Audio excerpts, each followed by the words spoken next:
আরামবাগের খবর, টোল নেওয়া নিয়ে উত্তেজনা ছড়িয়ে পড়ে। অভিযোগ ওঠে অবৈধভাবে টোল নেওয়া হচ্ছে, পঞ্চায়েতের বিরুদ্ধে অভিযোগ ওঠে। ওই দেখুন, এই যে টোল নেওয়ার সময় যখন রোজই টোল নেওয়া হয়, আজও যখন টোল নেওয়া হচ্ছে, আজ রাস্তা আটকে বিক্ষোভ দেখানো হচ্ছিল।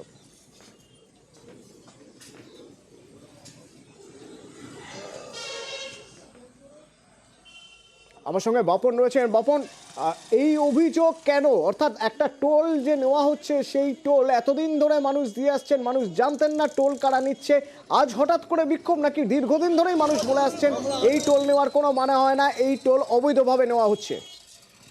দেখো অতনুদা, আরামবাগের তিরোল পঞ্চায়েত, সেই পঞ্চায়েতেরই একেবারে শিয়ালি থেকে যে 22 মাইল এলাকা, প্রায় দীর্ঘ 6 থেকে 7 কিলোমিটার রাস্তা, সেই 7 কিলোমিটার রাস্তা কিন্তু জেলা পরিষদের পক্ষ থেকে করা হয়। কিন্তু সেই রাস্তায় হঠাৎ করেই পঞ্চায়েতের পক্ষ থেকে টোল নেওয়া শুরু করে, আর তার প্রতিবাদেই কিন্তু বিক্ষোভ দেখানো হয়। যেটা বিক্ষোভকারীদের যেটা অভিযোগ, যে হঠাৎ করেই কেন জেলা পরিষদের রাস্তায় পঞ্চায়েত টোল দেবে, কারণ তারা যে গাড়ি চালাচ্ছে সেই গাড়ি কিন্তু ট্যাক্স তারা দেওয়া দিচ্ছে, কিন্তু তারপরেও কেন অতিরিক্ত টোল দেবে, সেই কিন্তু প্রশ্ন তারা করে। কিন্তু যারা টোল আদায়কারী পঞ্চায়েতের পক্ষ থেকে যারা ছিল, তাদেরকে যখন জানতে যাওয়া হয়, কিন্তু তারা কিন্তু সেই সদুত্তর না দেওয়ায় কিন্তু তারা কিন্তু বিক্ষোভ দেখায়। সঙ্গে থাকো বাপন, সঙ্গে থাকো। যারা অভিযোগ করছেন, যারা বিক্ষোভ দেখাচ্ছেন, তাদের বক্তব্য শুনবো। বালির ট্র্যাক্টর আমাদের এরিয়া দিয়ে যাচ্ছে, হঠাৎ করে আজ থেকে 100 টাকা করে টোল, জেলা পরিষদের রাস্তা 100 টাকা করে টোল চাইছে। ওই জন্যই আমরা গাড়ি দান করে রেখেছি। আমরা টোলটা কী জন্যে, কেনই বা টোল? আমরা তো রাস্তার ট্যাক্স দিয়ে আমরা গাড়ি চালাচ্ছি, আমরা সরকারকে রয়্যালটি দিয়ে আমরা চালান কেটে আমরা বালি নিয়ে যাচ্ছি। তা সত্ত্বেও টোলটা কেন? এই জন্যই আমরা গাড়িটা এখানে দাঁড় করে রেখেছি। আর যিনি টোল নিচ্ছেন তার কি বক্তব্য? যেহেতু আমাদের পঞ্চায়েত ত্রিস্তর পঞ্চায়েত, রাস্তাটা জেলা পরিষদের হলেও রাস্তাটা রক্ষণাবেক্ষণ পঞ্চায়েতকেই করতে হয়। সেই হিসাবে পঞ্চায়েত থেকে একটা ট্যাক্স বোস কাটানো হয়েছে। সারাদিনে সমস্ত ট্রাক্টর যতবার যাবে আসবে একবারই 100 টাকা দেবে, সেই হিসাবে একটা টোল বোস কাটানো হয়েছে। পঞ্চায়েত থেকে রসিদ দিয়েছে, সেই রসিদ অনুযায়ী কাটা হবে, টাকা পঞ্চায়েতে জমা করবে। এটা আজ থেকে স্টার্ট হয়েছে। বাপন, সেক্ষেত্রে পঞ্চায়েতের কি বক্তব্য?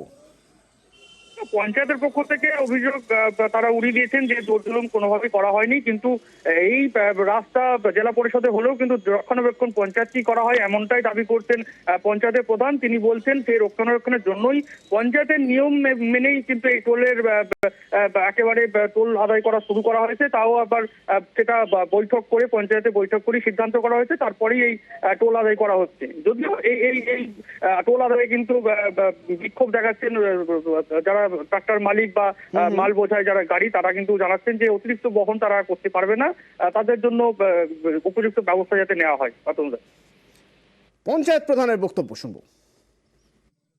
জোর জুলুম করে কিছু কাটা হচ্ছে না। আমাদের জেনারেল বডিতে আমরা আলোচনা করেই আমাদের সিদ্ধান্ত আমরা নিয়েছি। আমাদের পঞ্চায়েতের সিদ্ধান্ত পঞ্চায়েত নিয়েছে। বছরই রাস্তাটা খারাপ হয়ে পড়েছিল, আমাদের পঞ্চায়েত তো দেখভাল করছে রাস্তাটা, সেই হিসাবে আমরা ওই টোল ট্যাক্সটা বস করিয়েছি।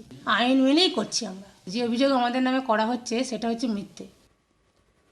মালদার সুজাপুরে ভয়াবহ আগুন, প্লাস্টিকের গোডাউনে, সেই গোডাউনে আগুন লেগে যায় এবং তা থেকে টেনশন বেড়ে যায় যে আশপাশে আগুন ছড়িয়ে পড়ছে দ্রুত, কিভাবে সামলানো যাবে। প্রথমে দমকলের 2টি ইঞ্জিন এবং পরে দমকলের 3টি ইঞ্জিন এসে পৌঁছয় এবং আগুন নিয়ন্ত্রণে আনা সম্ভব হয়। কি পরিস্থিতি এখন? সেবক প্রতিনিধি আমার সঙ্গে রয়েছেন। সেবক, আগুন কি পুরোপুরি নিয়ন্ত্রণে বলা যায়, নাকি হিডেন ফায়ার কোথাও, পকেট ফায়ার কোথাও রয়ে গিয়েছে?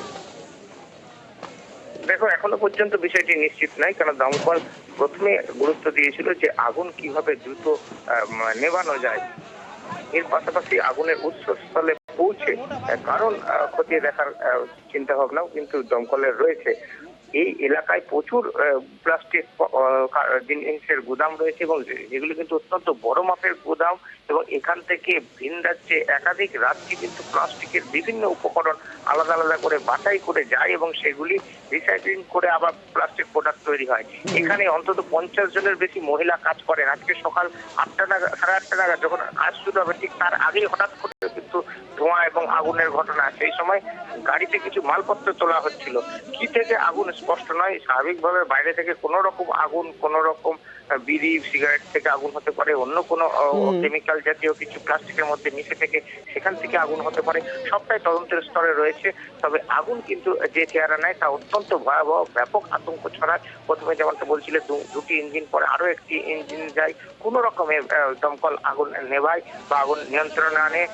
শীতের মরশুম, উত্তরে হাওয়া রয়েছে, ফলে আগুন নিয়ন্ত্রণে কিন্তু যথেষ্ট বেগ পেতে হয় দমকলকে। ধন্যবাদ।